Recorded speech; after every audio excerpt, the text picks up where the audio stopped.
They're on the side of democracy, liberty, and Russia's on the side of authoritarianism and aggression. Which side is Trump on? Clearly, Trump is on the side of. Oh, it shouldn't be that hard. All right, I'm sorry for coming in hot here, but I am so effing sick of this administration's lack of moral clarity as it pertains to the war between Russia and Ukraine. Time and time again, Trump is given the benefit of the doubt to Vladimir Putin as he rapes, plunders, steals, and tries to grab land from the Ukrainian people. Time and time again, Donald Trump has bullied Volodymyr Zelensky, the leader of Ukraine, into taking shitty mineral deals or conceding, or at least talking about conceding, big parts of his land because Trump doesn't understand the game that is being played. This has also led to Vladimir Putin repeatedly humiliating Donald Trump on the world stage. It's happened 4 or 5 times now where Trump and Putin hop off of a phone call, Putin glazes Trump and makes him feel good, and then Putin goes and launches the largest drone strike yet against Ukraine because he can, because it's a big middle finger to the Trump administration, and he's saying, listen, we can talk on the phone, then I can go do whatever I want. He's basically big dicking Donald Trump. That's what they call it. Putin humiliates Trump with Kyiv strike on eve of peace talks yet again. This happened after Christmas. This happened last night. The attack flies in the face of the country's so-called commitment to peace as described by Trump officials. This one makes me so mad. We have Kremlin puppets running around the White House. Not actually. I don't think they're actually being paid off. I think it's a little bit dumber than that. I'll explain in a minute. But we have Kremlin puppets running around the White House saying that Russia is committed to peace. Russia is incredibly committed. Lord have mercy. Russia is the one that is constantly launching, invading, grabbing land, raping, plundering, all of the things. Russia doesn't seem to agree with U.S. Special Envoy Steve Witkoff's assessment that the country is, quote, fully committed to achieving peace with Ukraine. Russian forces bombed Kyiv on Saturday morning, killing 1 person and injuring dozens more, less than 1 week after Witkoff boasted of Russia's so-called commitment on social media. Witkoff was the one who was caught advising Vladimir Putin's aides on how to manipulate Trump into just taking any sort of peace deal. Steve Witkoff is through and through a traitor to the United States. Now, I don't think he's being quite paid off. I think he's dumb. He has no foreign policy experience. This guy has no policy experience. He was a real estate dude in Florida that Trump thought could negotiate well. He thinks that all deals are akin to a real estate deal, and that's why he's trying to manipulate his way through. It is so incredibly disgusting. Now, Trump himself, I don't think is being paid off by Putin. I don't think that Putin has any dirt. But what many psychologists say, and as Vlad Vexler puts it, Trump views Putin as a source of narcissistic supply. Trump is such a narcissist that Putin takes advantage of that. Putin basically lathers him up and says very sweet things about how Trump has saved this country. And then Trump sees himself in Putin. He gets a source of narcissistic supply. It's almost like a spike of dopamine when he sees Putin because he is attracted to power at a intuitive, visceral level. He loves power. Quote, Russia remains fully committed to achieving peace in Ukraine. Russia highly values the efforts and support of the United States, Witkoff wrote on December 21st. God, this is like the worst possible reality. We have an authoritarian regime invading their next door neighbor, trying to upend the global order that the United States, with its flaws, the United States is the leader of. NATO is, however you want to splice it, great. The NATO alliance is amazing. After World War II, which was the bloodiest conflict in human history, a bunch of leaders came together and they said, how can we stop that bloody of a conflict from ever happening again? And they thought, well, we need to create guardrails so invasions like this can't happen. Invasions can't lead to world wars and stop countries from going to war with entire continents. And the entire world Germany went to war with twice. But either way, to back up, they created NATO, and now Vladimir Putin is trying to invade countries again. He's only invading countries that aren't a part of NATO. That's why Ukraine wants to be a part of NATO so badly.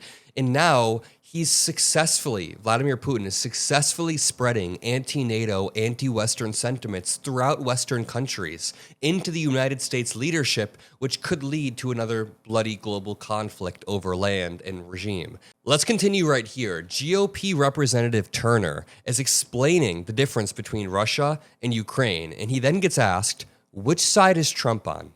Which side is Trump on? This MAGA rep can't answer a simple question. Sovereignty. They're on the side of democracy, liberty, and Russia's on the side of authoritarianism and aggression. Which side is Trump on? Clearly, Trump is on the side of It shouldn't be that hard.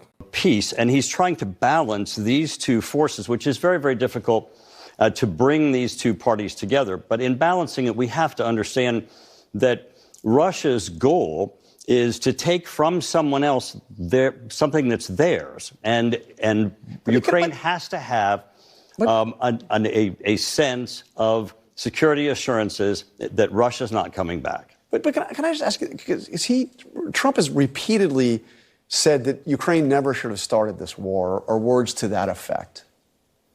I mean, Ukraine didn't start this war. Well, they were invaded. Clearly. So how does that affect his effort to try to broker a peace deal? Clearly, a war of aggression is started by Russia, and it has been started by Russia. Yeah. And I think that Trump's sense of wanting peace is incredibly important, and I think it's a noble goal. And I think we're getting closer. I think that Zelensky's coming with a plan that is workable and that could get us there. And hopefully, with our allies in Europe that have come together, they seem to be working in advancing the type of security assurances we're going to need. Okay, Donald Trump wants peace in the same way that Neville Chamberlain wanted peace. This shit makes me so incredibly mad because it's so myopic and naive. The idea that you can get peace with Adolf Hitler, for example, in Neville Chamberlain's eyes, that you can get peace with Adolf Hitler by appeasing him, by making deals with him, by allowing him to just have another small piece of land, then I promise he'll be done. No, that's not how it effing works. It doesn't work like that with Adolf Hitler, with Vladimir Putin, with any of these murderous dictators that want territory and want conquest. It is simply not how it works. You cannot appease these dictators because they are still hungry. They will pause the invasion, then re-invade later on. And if you want proof of that, just look at Vladimir Putin's actions in Eastern Europe over the past 2 decades. In 2008, he invaded Georgia. He then stopped. He waited. And then in 2014, he invaded Crimea. He stopped. He waited. In 2022, he invaded Ukraine proper, all with the ultimate goal of getting, the entirety of the former Soviet Union restored back into modern-day Russia. This guy will lie over and over and over. And Donald Trump's idea of getting peace is, again, to appease Vladimir Putin without any long-term security guarantees for Ukraine. I've been watching this show on HBO Max called The Plot Against America. Let me know if you've seen it in the comment section, but it follows this Jewish family in World War II as the election is happening. Now, rather than FDR winning re-election, Charles Lindbergh, the pilot, wins re-election. And he ends up being very, very anti-Semitic, very, very aligned with Hitler. But he runs on the idea that war can be averted, that we don't have to go to war. The U.S. doesn't have to go to war. But the reason why they're not going to war is because he's letting Hitler take over all of Europe and by proxy, eventually, the United States. So I'm sorry, but war is worth it when we're fighting Nazis. In the same exact vein, the reason why Ukrainians continue to fight, the reason why Ukrainians didn't just roll over for Vladimir Putin is because in their eyes, and in the eyes of all of Europe who are, waiting, are we going to be invaded? They're waiting. It's worth fighting back against an autocratic, authoritarian regime that wants control of you. I'm pretty damn sure France and Germany and all of these countries want to see Ukraine win this war because Ukraine is the bulwark between authoritarianism and democracy.